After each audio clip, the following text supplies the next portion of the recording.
الرحمن الرحیم السلام علیکم، میں ہوں عیسیٰ نقوی، میرے ساتھ اسد اللہ خان صاحب موجود ہیں۔ اس ویڈیو میں ذرا بات کریں گے اس سیاسی منظر نامے کے حوالے سے جو کہ شہر اقتدار میں ڈیولپ ہوتا ہوا نظر آ رہا ہے، اور اس حوالے سے اسد اللہ خان صاحب کی حالیہ دنوں میں میری بھی چند بڑی اہم ملاقاتیں ہوئی ہیں۔ تو مئی کا مہینہ جس کے حوالے سے آپ کو یاد ہوگا کہ جب یوم تاسیس تھا پاکستان تحریک انصاف کا، تو علی امین گنڈا پور نے، خیبر پختونخوا کے وزیر اعلیٰ نے، خان صاحب سے ملاقات سے اگلے دن جو تقریر کی، اس تقریر میں انہوں نے کہا کہ مئی کا مہینہ، مئی 2024 پاکستان کی تاریخ کا ایک ایسا فیصلہ ساز مہینہ ہونے جا رہا ہے جو پاکستان کی سیاست کی کایا پلٹنے کی صلاحیت رکھتا ہے۔ اب یہ تو ظاہر ہے کہ کوئی بھی سیاسی جماعت ہو، اس کا ایک کلیم ہو سکتا ہے کہ جناب ہم یہ کر دیں گے، ہم اس طریقے سے سیاسی گیم اٹھا دیں گے، لیکن کیا واقعی مئی کا مہینہ، اس کا سیاسی درجہ حرارت حکومت کے لیے، شہباز سرکار کے لیے قابل برداشت ہوگا یا نہیں؟ یا کون سی بڑی اور ممکنہ طور پر اہم ڈیولپمنٹس اس مہینے میں ہو سکتی ہیں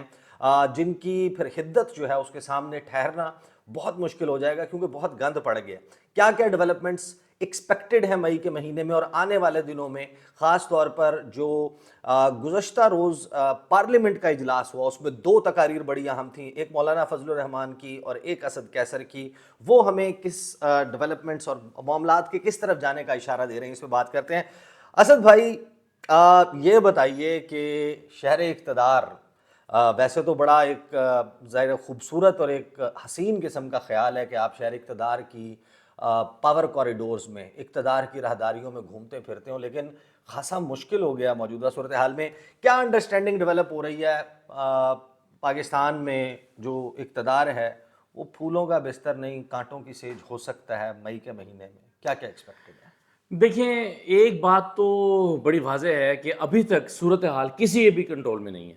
یعنی نہ ہم کہہ سکتے ہیں کہ شہباز شریف کا پورا کنٹرول ہو گیا ہے، حکومت انہوں نے بنا لیا ہے، پاؤں انہوں نے جما لیے ہیں، پاؤں تو جمے نہیں ہیں۔ نواز شریف صاحب گو مگو کی کیفیت میں ہیں۔ اسٹیبلشمنٹ بھی جس قسم کے مسائل کا شکار ہے، اس سے ابھی تک وہ نکل نہیں سکے ہیں۔ جو چیزیں وہ چاہتے تھے کہ پوری طرح سے قابو میں، کنٹرول میں ہو جائیں، وہ نہیں ہو سکی ہیں۔ اس کے علاوہ عمران خان صاحب، اگر کہا جائے کہ پی ٹی آئی کی مشکلات ختم ہو گئی ہیں تو وہ بھی نہیں ہوئی ہیں۔ پھر عدالتوں میں جو محاذ کھلے ہوئے ہیں، تو ہر طرف ایک کیوس، بے چینی، پریشانی کی صورتحال تو برقرار ہے۔ صحیح۔ لیکن اب یہ جس طرح سے آپ نے کہا نا کہ مئی میں کچھ بڑا ہونے جا رہا ہے، تو مجھے شیخ رشید صاحب یاد آ گئے جو کہا کرتے تھے قربانی سے پہلے قربانی، کیونکہ مئی کے بعد پھر قربانی والی عید بھی آنی ہے۔ لیکن خیر، ابھی آپ نے ٹھیک کہا کہ مئی میں بہت ساری چیزیں ہیں جس پر لوگوں کی نظر ہوگی۔ مثلا آپ اس میں اگر یہ دیکھیں کہ ہم جیسے ہی اپریل سے مئی میں داخل ہو رہے ہیں، تو ساتھ ساتھ کچھ بہت ہی اہم نوعیت کے کیسز بھی داخل ہو رہے ہیں۔ مثلا آج ہی جو ایک کیس ہے 6 ججز والا معاملہ سپریم کورٹ آف پاکستان اب اس میں ابھی ہو سکتا ہے، نہیں ابھی تو 6 ججز کا ایک بینچ بنا ہے، لیکن ہو سکتا ہے فل کورٹ بنانے کی طرف دوبارہ معاملہ چلا جائے۔ اچھا، اس میں یہ اس طرح کا معاملہ ہے، ایک سینسیٹیو معاملہ ہے، کیونکہ اس سے پہلے ہی اسلام آباد ہائی کورٹ نے اپنی ریٹ اسٹیبلش کرنے کے لیے بہرحال اپنا ایک فیصلہ سنا دیا ہے کہ بھائی ہم نے اپنی ریٹ تو اسٹیبلش کر لی ہے اسلام آباد ہائی کورٹ نے۔ اور جسٹس بابر ستار نے جو جرمانے کر دیے 5-5 لاکھ، دیکھیں، کہنے آئے اور تھے ان کے اس فیصلے کے پیچھے وہ اعتماد موجود ہے جو پوری فل کورٹ نے بیٹھ کے دیا ہے۔ اگر وہ فل کورٹ نے ایک فیصلہ کر کے ان کو یہ اعتماد نہ دیا ہوتا تو شاید یہ فیصلہ کرنا اتنا آسان نہ ہوتا جو انہوں نے کیا ہے۔ اس کا مطلب ہے، اور پھر عامر فاروق صاحب، اگر وہ 1 سال سے ان کو کہا جا رہا تھا کہ ان پر نوٹس وہ نہیں لے رہے تھے، اور اب ان کو اپنے سارے ججز کے ساتھ کھڑا ہونا پڑا ہے، تو اس کا مطلب ہے سچویشن ان کے لیے بھی آسان نہیں ہے۔ تو جہاں اسلام آباد ہائی کورٹ نے اپنی تجاویز بنا کے، نہ صرف بنا کے بلکہ اس پر ایک طرح سے عمل درآمد شروع کر دیا ہے، اور یہ فیصلہ کیا کہ جناب نہیں، دباؤ قبول نہیں کریں گے، اور اس کے بعد پھر اب یہ سپریم کورٹ کے اندر معاملہ آئے گا۔ تو ایک تو یہ کیس آ رہا ہے۔ اچھا، یہ تو وہ ڈیولپمنٹ ہے نا جس کو جن لوگوں نے کیمسٹری پڑھی ہے ان کو پتہ ہے کہ جو کیٹلسٹ ہوتا ہے وہ کیمیکل ریئیکشن کو تیز کرتا ہے۔ جو اصل میں جو سیاسی کیمیکل ریئیکشن ہے وہ ظاہر ہے کہ وہ سپریم کورٹ میں ہونے والی سماعت نہیں ہے، لیکن یہ ایگریویٹ کر رہی ہوگی یا یہ سچویشن کو ڈیولپ کر رہی ہے۔ سر دیکھیں نا عیسیٰ بھائی، ساری چیزیں جڑی ہوئی ہیں نا آپس میں۔ یہ جو خط ہے یا اس کا معاملہ کس کے ساتھ ہے؟ اس کا سیاسی معاملہ نوعیت ہے کے مقدمات کے ساتھ۔ اچھا، سیاسی نوعیت کے مقدمات کے ساتھ ہے، اور روس کا تعلق کس کے ساتھ ہے؟ اسٹیبلشمنٹ کے ساتھ معاملہ۔ اب اسٹیبلشمنٹ ہی پر ساری صورتحال آگے ڈپینڈ کر رہی ہے، کیونکہ اب ہم سننا شروع ہو گئے ہیں، شور سن رہے ہیں کہ بات چیت ہونی چاہیے، بات چیت کا عمل ہونا چاہیے، حکومت کہہ رہی ہے بالکل کریں، بات چیت کریں. کیوں کہہ رہی ہے حکومت بات چیت کریں؟ آپ نے اپنی ویڈیو میں اس پہ کل بات بھی کی تھی بہت تفصیل کے ساتھ. لیکن اس کے ساتھ ساتھ اسٹیبلشمنٹ جو ہے وہ بھی یہ تاثر دینا چاہ رہی ہے. نہیں، اگر اسٹیبلشمنٹ نہ چاہے کہ حکومت انگیج کرے تو کیسے شہباز سرکار بار بار کہہ سکتی ہے کہ ہم آپ کے ساتھ انگیج کرنا چاہتے ہیں؟ بھائی وہ عرفان صدیقی، وہ رانا ثناء اللہ، جو مقدمات قائم ہونے پہ پی ٹی آئی کو کرش کرنے کی پالیسی پہ گامزن تھے، یا ہم نہیں ہیں یا تم نہیں ہو. ان کا چینج آف ہارٹ ہو گیا. رانا ثناء اللہ کہتے تو یہ سیاسی قتل ہی ہے نا، اور یہ تو جنگ ہے ہی نہیں. یہ تو وہ معاملہ آ گیا کہ یا تو نہیں یا میں نہیں، جو ہتھیار اس کے ہاتھ میں اور آئے گا. عرفان صدیقی نے کل باقاعدہ ہاتھ نکال کے دکھایا اپنی تقریر کے دوران کہ ہم ہاتھ بڑھا رہے ہیں آپ کی طرف. عملی طور پر انہوں نے ہاتھ یوں بڑھا کے دکھایا اپنی تقریر کے دوران کہ ہم ہاتھ بڑھا رہے ہیں اور ہاتھ بڑھائیں. تو اور پھر آپ دیکھیں کہ عدالتوں میں جو مقدمات ہیں اس میں 3 مقدمات کا فیصلہ تو مئی میں آنا ہے. یعنی عدت والا کیس آپ جتنا بھی لٹکائیں اس کا فیصلہ آنا ہے. سائفر والے کا فیصلہ بالکل آخری لمحات میں ہے، کہیں کبھی بھی سنایا جانا ہے. اور پھر 190 ملین پاؤنڈ کا بھی اس میں بھی ضمانت کا بھی آ سکتا ہے، ضمانت والا کیس بھی لگا ہوا. اس سے مئی سے آگے آپ کہہ رہے ہیں کہ بیونڈ مئی میں یہ تینوں کیسز اگر فیصلہ نہیں آئے گا تو کنکلوڈ ہو جائیں گے. بہرحال یہ ہوگا. دوسری طرف آپ نے چونکہ مئی اور گرمی کے ساتھ اس کی تمثیل دی ہے، تو آپ اس میں یہ دیکھیں کہ اب کسان سڑکوں پر ہیں. اب کسانوں کے مسائل تو حکومت حل کرنے کی پوزیشن میں فوری طور پر نہیں ہے. کسان آ جائیں گے احتجاج کرنے کے لیے. ادھر سے جس کی اپنی جمع پونجی لگی ہوئی ہے 3900 سرکاری ریٹ ہے، مڈل مین، اور وہ کس طریقے سے کر رہے ہیں. اور احسن اقبال صاحب کا سٹیٹمنٹ آپ حیران ہوں کہ نون لیگ کے وہ خلیے نا، دماغی خلیے جن سے وہ سوچتی ہے، 2 ہی خلیے ہیں نا، ایک عرفان صدیقی اور ایک احسن اقبال ہیں. وہ کہتے ہیں کہ سب سے ذہین، سب سے فطین، سب سے قابل ویژن 2025 اور اس قسم کی چیزیں اور منشور دینے والے لوگ، انہوں نے کہہ دیا کہ ذمہ دار جو ہیں وہ نگران حکومت ہے، اور نگران حکومت میں جو ذمہ دار ہیں ان کو سزا ملنی چاہیے. نگران حکومت کی چھاپ تو یہی ہے کہ وہ آپ کی ایکسٹینشن تھی، اور آج بھی جو پالیسی ہے وہ آپ کی پنجاب حکومت اور انہوں نے دینی ہے. $1 ارب، یہ کتنا بڑا معاملہ ہے. تو اس میں آپ کہہ رہے ہیں کہ ملبہ جو ہے وہ اس کا بھی ادھر جائے گا. بالکل صحیح ہے. مزید مزید یہ ہے کہ اب دیکھیں تحریک انصاف کا جو الائنس بنا ہے، اس الائنس نے آپ نے دیکھا کہ انہوں نے اعلان کر دیا اپنے جلسوں کا، اور مئی کے پہلے وہ مئی کے پہلے ہفتے سے شروع ہونے جا رہا ہے. اور اس کو ابھی تک ہم دیکھ رہے ہیں کہ شاید وہ روٹین کی کچھ چیزیں ہوں گی نہیں، وہ اس سے بڑھ کر ہوگا جس طرح سے وہ اندازہ ہو رہا ہے. اچھا، دعویٰ یہ ہے کہ تحریر اسکوائر کو بھول جائیں گے. آپ دیکھیں نا یہ الفاظ کا چناؤ بیرسٹر گوہر اور ان لوگوں کی پریس کانفرنس، اور اس میں یہ تحریر اسکوائر کو بھول جائیں گے. اچھا، پھر مولانا فضل الرحمان نے آج جو کل تقریر کی ہے، مولانا فضل الرحمان نے اپنے تیور دکھا دیے ہیں. وہ ایک جلسہ کرنے جا رہے ہیں، کراچی سے شروع کرنے جا رہے ہیں اور پھر آگے انہوں نے جلسے کرنے ہیں. تو ان کے جلسوں کا بھی ایک وہ اس نے بھی رنگ پکڑنا ہے. تو یہ ساری چیزیں ملا جلا کے میں سمجھتا ہوں کہ بجٹ بھی تو آ رہا ہے، بجٹ بھی آ رہا ہے. پھر بجٹ سے جڑے ہوئے لوگ، سرکاری ملازمین، وہ اپنی آتے ہیں احتجاج کرنے کے لیے یا مطالبات لے کر. پھر IMF آ رہا ہے، اس کے سخت قسم کی شرائط آ رہی ہیں. ان شرائط کا اثر عوام کی زندگیوں پر لازمی پڑنا ہے. لوڈ شیڈنگ، مہنگائی، بجلی کے بلوں میں اضافہ. تو یہ ساری چیزیں اگر آپ ملائیں تو میرا خیال ہے کہ حکومت کے لیے قطعاً آسان نہیں ہے. تبھی وہ چاہ رہی ہے کہ انگیج کریں، ہاتھ ملائیں، بات چیت کریں. لیکن کہ ساری گرمیاں کسی طرح لگا دیں، یہ نکالو. لیکن عمران خان میرا خیال ہے کہ وہ صحیح کھیل رہے ہیں. وہ کہہ رہے ہیں کہ اس حکومت سے بات چیت نہیں ہوگی، لیکن یہ جو میں کہتا ہوں سے بات چیت ہوگی. جو الٹیمیٹم ہے، جس بات کا تذکرہ جو ہے علی امین گنڈا پور نے اپنی سپیچ میں کیا، اور انہوں نے کہا کہ عمران خان جو دھمکی تھی بیسیکلی، جس کے بعد کچھ چیزیں اور بھی موو ہوتی ہوئی نظر آئیں، وہ دھمکی یہ تھی کہ ایک صوبہ ہے خیبر پختونخوا، جس کا وزیر اعلیٰ بنایا ہے مجھے عمران خان نے.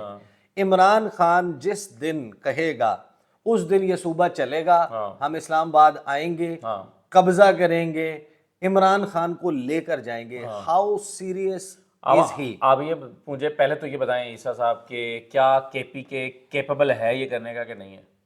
الیکشن کے رزلٹ کو دیکھتے ہوئے، الیکشن کے کیمپین کو دیکھتے ہوئے، ان کے گریونسز کو دیکھتے ہوئے، ان کے غصے کو دیکھتے ہوئے، الیکشن نتائج کی چوری کو دیکھتے ہوئے، کیا وہ کیپیبل ہیں یا نہیں؟ کیا وہ کر سکتے ہیں یا نہیں کر سکتے؟ اچھا، اب اگر وہ کر سکتے ہیں تو آپ دیکھیے کہ ماضی میں جب وہ چلتے تھے، حالانکہ اس وقت اتنی سنگین صورتحال نہیں ہوتی تھی، پھر بھی اٹک کے پل پہ کھڑا کر کے ان کو مارنا پڑتا تھا، راستے بند کرنے پڑتے تھے. پرویز خٹک وزیر اعلیٰ ہوتے تھے، رانا ثناء اللہ، یا 25 مئی یا اس سے پہلے جب بھی یہ ہوا تو یہ سب کرنا پڑتا تھا. آج اگر یہ ہوتا ہے، گنڈا پور صاحب لے کر آتے ہیں اور یہاں سے محسن نقوی صاحب جو ہے وہ ان پہ اپنی پوری طاقت کے ہر چیز آزمانا شروع کر دیتے ہیں. تو کیا یہ اتنی سادہ چیز ہوگی؟ اور کیونکہ ہم نے اب 9 مئی سے پہلے والا پاکستان اور 9 مئی کے بعد کا پاکستان جو ہے وہ اس میں فرق ہے, کیونکہ اس کے بعد چیزیں بہت ساری تبدیل ہوئی ہیں. شاید اتنا آسان نہیں رہا ریاست کے لیے بھی کہ بار بار اپنی طاقت کو وہ آزمائے. ایک دفعہ انہوں نے آزمایا ہے, پوری طاقت کے ساتھ آزمایا ہے, دوبارہ آزمانے کے لیے جائیں گے تو میں سمجھتا ہوں یہ فیصلہ کسی کے لیے بھی آسان نہیں ہے, اور کلیش کو کسی کو سوٹ نہیں کرتا. آپ کو لگتا ہے کہ یہ جو 3 مقدمات ہیں جن کو لٹکانا بظاہر لگتا ہے کہ بہت مشکل ہو جائے گا, القادر ہے, توشہ خانہ ہے, عدت ہے, سائفر ہے, یہ سارے ظاہر کے معاملات ہیں, جو بھی نتیجہ آتا ہے اس کی بنیاد کے اوپر عمران خان نے فیصلہ کرنا ہے کہ احتجاج کی کال دے دیں, یا یہ ایک ایسا ڈراوے کی تلوار ہے جو انہوں نے لٹکا کے رکھنی اور اپنے دیکھیں میرا یہ خیال ہے کہ شاید فوری طور پر اس کی نوبت نہ آئے, لیکن عمران خان بار بار جو لوگ بات کہہ رہے ہیں, شہریار آفریدی ہوں یا کوئی اور ہو, بار بار جو کہہ رہے ہیں کہ ہم فوج سے بات کرنا چاہتے ہیں, آرمی چیف سے بات کرنا چاہتے ہیں, اسٹیبلشمنٹ سے بات کرنا چاہتے ہیں, ہمارے مذاکرات ان کے ساتھ ہم چاہتے ہیں, حکومت کے ساتھ مذاکرات نہیں ہوتے. اس کا مطلب کیا ہے؟ اس کا مطلب ہے کہ وہ کہہ رہے ہیں کہ آئیے ہمیں انگیج کیجئے, ہم تیار ہیں بات چیت کرنے کے لیے اور مسئلے کا حل نکالیں. ظاہر ہے مسئلے میں کیا شامل ہے؟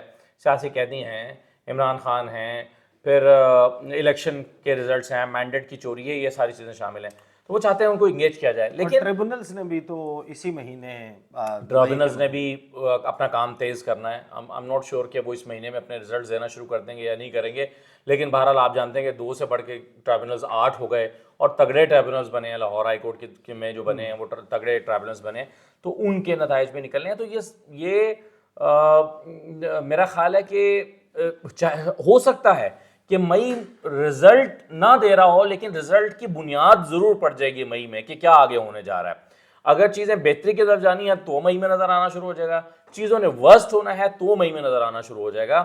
اگر یہ ظاہر ہے یہ پورا مہینہ تو نہیں چلتا رہے گا نا کہ بات چیت ہو رہی ہے نہیں ہو رہی, مذاکرات کرنے یا نہیں کرنے, ہونے ہیں تو اس کا کوئی نہ کوئی عمل شروع ہوگا, نہیں ہونے ہیں تو بھی پتہ چل جائے گا کہ یہ نہیں ہونے. لیکن آج آپ کو مولانا فضل الرحمان کی, اب ظاہر ہے کہ لوگ تو اگلے دن دیکھیں گے, لیکن ہم ریکارڈ کر رہے ہیں جب دن کلوز ہو رہا ہے, تو آج جو آپ نے تقریر, ویسے آج شروع ہو ہی چکا ہوا ہے, ہاں جب آپ نے تقریر سنی مولانا فضل الرحمان کی, آپ کو ایک وائب آتی ہے نا, آپ کو کیا لگتا ہے کہ مولانا فضل الرحمان جو ہے وہ تحریک تحفظ آئین پاکستان کتنا پوٹینشیل ہے کہ وہ اس کو جوائن کر لیں؟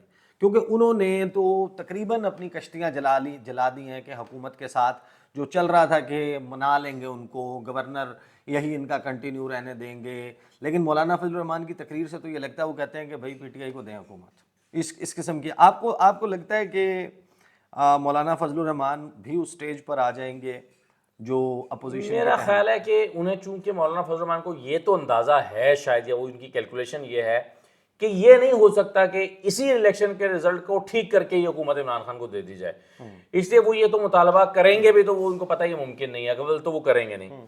میرا خیال ہے وہ ماحول اور حالات کو اسی سمت میں لے جانا چاہتے ہیں جہاں پر ری الیکشن ہوتے ہیں, کیونکہ مولانا کو بہرحال ری الیکشن ہی سوٹ کرتا ہے کہ جس کے میں ان کے لیے امکان ہوگا. آپ کے ساتھ جاوید لطیف تھے ری الیکشن پہ, مجھے یاد آیا جاوید لطیف نے جو ری الیکشن کی بات کی ہے, وہ ری الیکشن کی بات سے کیا یعنی کہ جاوید لطیف صاحب نے میرے پروگرام میں کہا, انہوں نے کہا کہ جی نواز شریف ہی چوتھی مرتبہ وزیر اعظم بنیں گے. تو میں نے کہا کہ چوتھی مرتبہ وزیر اعظم کیسے بنے گے, شہباز شریف ہٹ جائیں گے اور ان کو لگا دیں گے, آپ چینج کر دیں گے؟ انہوں نے کہا نہیں, اس کمپوزیشن کے ساتھ نہیں بنیں گے, وہ پورے مینڈیٹ کے ساتھ.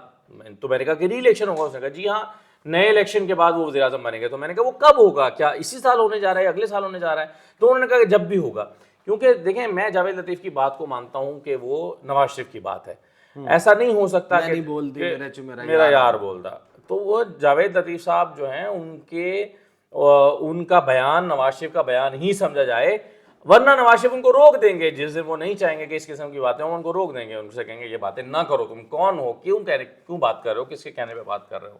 صحیح, بہت بہت شکریہ اسد اللہ خان صاحب جو ہیں, اور ویسے بھی جو لوگ شہر اقتدار میں اٹھ بیٹھ رہے ہیں, مل رہے ہیں, جو سو ڈیولپمنٹس کو دیکھ رہے ہیں جو پاکستان کے سیاسی, آئینی, قانونی, معاشی منظرنامے پر ہو رہی ہیں, ان کو ایک بات تو پتہ ہے کہ بحران ہے, سنگین ہے, طوفان ہے, بدترین ہے, تیاری ہے, ناکام ترین ہے. یہ وہ منظرنامہ ہے جس میں ہم مئی کے مہینے میں جا رہے ہیں, 2 سال بعد, 2 سال پہلے آپ کو یاد ہوگا کہ دی وارمسٹ, دا hottest April of the century یا انسانی تاریخ, سب سے بڑا ہیٹ ویو آیا تھا.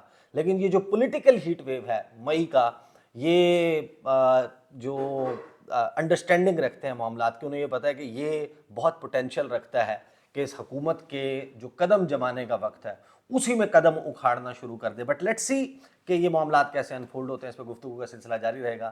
مجھے اور اسد اللہ خان صاحب کو اجازت دیجیے, اللہ حافظ.